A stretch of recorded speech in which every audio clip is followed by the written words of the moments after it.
কালকের ভিডিওতে যেমন কি আমি আপনাদেরকে দেখেছিলাম যে কি আমার লোকেশন বা আমার অবস্থান, আমি মহারাষ্ট্রতে কোথায় থাকি। তো আজকের ভিডিওতে আপনারা দেখছেন যে কি আমি মহারাষ্ট্রতে কাজ কোথায় করি, আমার জব লোকেশন মানে আমার ওয়ার্ক লোকেশন, আমি আসলে কাজটা করি কোথায় মহারাষ্ট্রতে।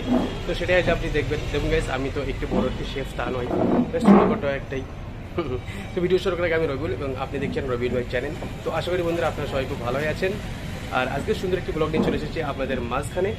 আগে কিন্তু আমি ইতালিয়ান ডিপার্টমেন্টে কাজ করতাম, পিজা পাস্তা স্যালাডে। এখন কিন্তু আমি সাউথ ইন্ডিয়ানে করি এবং মাঝখানে আমি সার্ভিস লাইনে করেছিলাম। সার্ভিস লাইনের কাজ এই জন্য ছেড়ে দিয়েছিলাম, রোজ দাড়ি সেভিং করতে হয় বলে সেটা আমার অসহ্য লাগে, ওই জন্যই কিন্তু আমি ফের কিচেন লাইনে চলে এসেছি। সো এনিওয়ে সবার কিন্তু আলাদা আলাদা আলাদা চয়েস থাকে। লাইভ কিচেন আমি যেখানে কাজ করি, আমার ডিপার্টমেন্টটা জাস্ট লাইভ, বাকি যেগুলো ইন্ডিয়ান তন্দুর চাইনিজ আছে ওগুলো কিন্তু কিচেনের ভিতরে আছে। তো এখন আপনি লাইভ দেখছেন।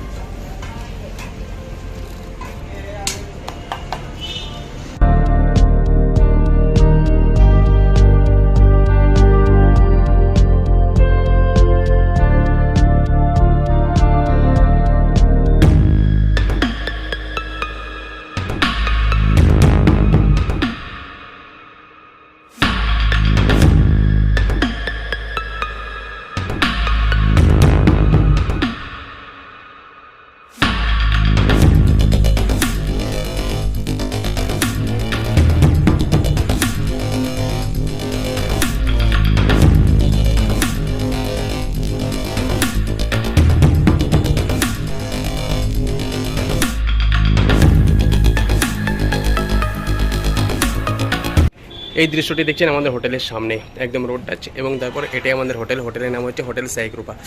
আর ভিতরেই কিন্তু রেস্টুরেন্ট, ঠিক আছে।